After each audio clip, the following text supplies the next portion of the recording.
अस्सलामु अलैकुम वरहमतुल्लाहि वबरकातुहू। वालेकुम अस्सलाम। नाज़रीन इकराम, आज हमारे साथ अब्दुल गफ़ार मुजाहिद साहब हैं बैठे हुए, और हकीम अज़ीज़ रहमान साहब हैं, और जनाब इमरान साहब हैं।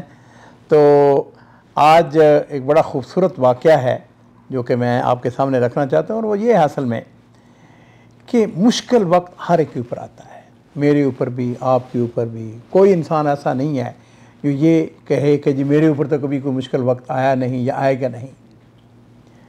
2009 की बात है, और 2009 जो है ये इराक़ के अंदर बड़ा मुश्किल वक्त था। वहाँ पर अफरा तफरी का आलम था, लड़ाई झगड़े, आपस में खाना जंगी। अच्छा हुआ यूँ कि वहाँ पर एक शहर, उसका नाम है ज़ुबैर, और ज़ुबैर में एक ज़माने में यहाँ सऊदी अरब से लोग जो हैं वो गए थे, जब पुरानी बात है ये, तो नजद से लोग हिजरत करके गए थे, लेकिन वापस आ गए अल्हम्दुलिल्लाह। खैर, तो वहाँ का एक शख्स है जिसका नाम है यूसुफ अल औनान। वो अपना वाक़या बयान करता है, कहता है कि मैं तजारत पेशा था, काम अच्छा चल रहा था, मेरा घर था, मेरा मज़रा था, हाँ जी, मेरे पास गाड़ी थी, वगैरह वगैरह, अल्हम्दुलिल्लाह। इस दौरान में हुआ यूँ कि मुझे किसी शख्स ने बताया, उसने कहा कि जी जो इराक़ है उसको हदीद की, लोहे की ज़रूरत है, और वो कहाँ से लाना है? सीरिया से लेके आना, शाम से।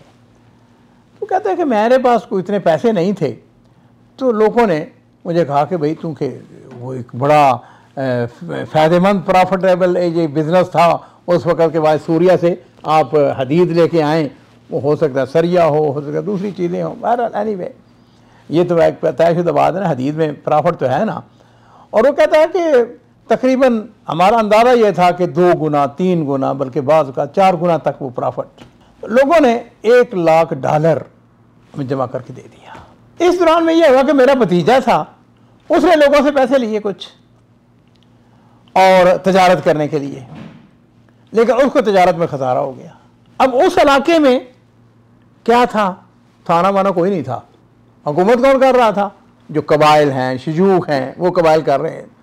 तो जिन्होंने पैसा मेरे भतीजे को दिया हुआ था वो उनके पास चले गए। उन लोगों ने मुझे बुला लिया, कह रहे कि बात सुनो, तुम्हारे भतीजे ने पैसा लिया हमसे, पैसा वापस करो।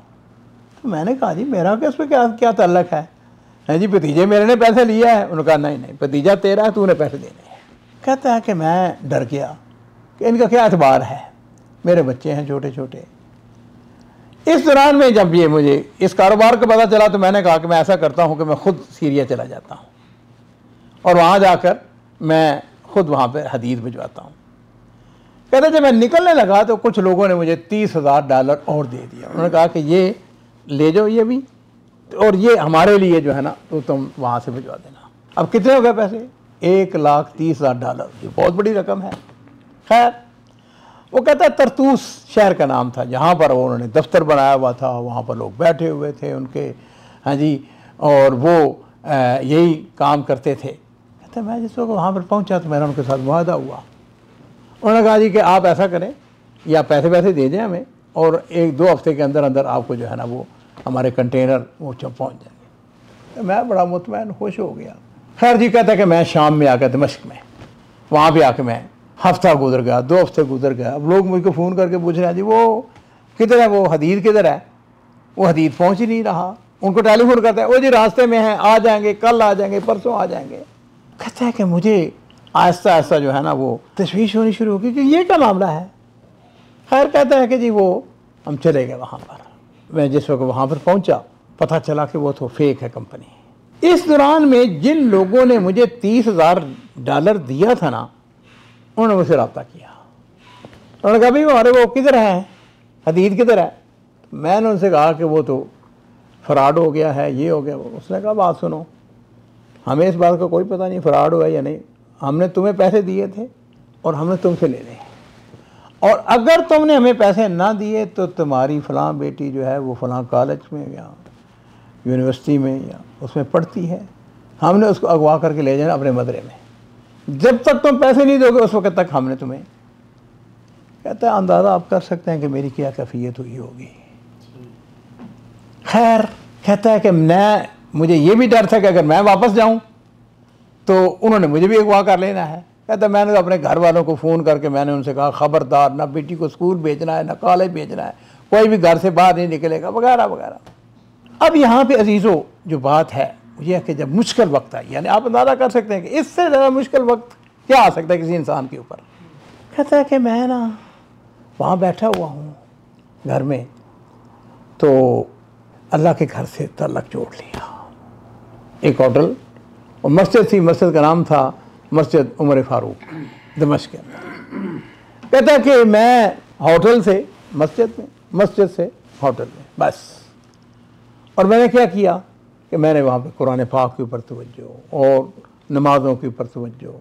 और ये जो अल्लाह ताला ने कुरान पाक के अंदर इरशाद फरमाया है ना कि या अय्युहल्लज़ीना आमनू इस्तईनू बिस्सब्रि वस्सलात इन्नल्लाहा मअस्साबिरीन, इसमें यह है कि बड़ी हिकमत है कि अगर मुश्किल वक्त आ जाए तो सब्र और उसके साथ क्या है, नमाज।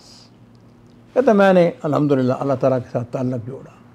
लो जी 2 महीने गुजर गए, तो मेरी हालत ये होती थी कि मेरे पास कुछ होटल में का किराया देने के लिए मेरे पास पैसे नहीं थे, और वो बिल जो है वो जमा होता जा रहा था। होटल वाले कुछ शरीफ आदमी थे। बाहर सूरत कहता है कि एक दिन मैं फजर की नमाज़ पढ़ के निकला, तो मैंने अपना सारा से झुकाया हुआ परेशानी हालत में दुआएं करता हुआ जा रहा हूँ अपने होटल की तरफ। तो एक शख्स था, उनका नाम था अबू हादी अल अदरीसी, वो मेरे पास से गुजरा, उसने मेरे बाजू पकड़ लिया। उसने कहा जवान तुम कहाँ से हो, मैं तुम्हें 2 महीने से देख रहा हूँ, तुम बड़े परेशान हो, क्या हालत है तुम्हारी, कहाँ से हो तुम? मैंने कहा मैं इराक से हूँ। उसने पूछा इराक किस जगह से? मैंने कहा ज़ुबैर से। उसने कहा क्या तुम्हारा मसला क्या है, चलो मेरे साथ चलो चाय पीते हैं। मैंने कहा नहीं नहीं कोई मसला नहीं है, ये वो जैसा आदमी। खैर उसने कहा नहीं नहीं मेरे साथ चलो। लो जी मुझे ज़बरदस्ती अपने वो घर ले गया। मैंने जाके जब उसको अपना सारा वाक़या सुनाया कि मेरी अपनी इज़्ज़त आबरू का मसला है, मेरी बेटियां जो है उनको अगवा किया जा सकता है। उसने कहा अच्छा ऐसा करना कि कल सुबह मेरे पास आ जाना।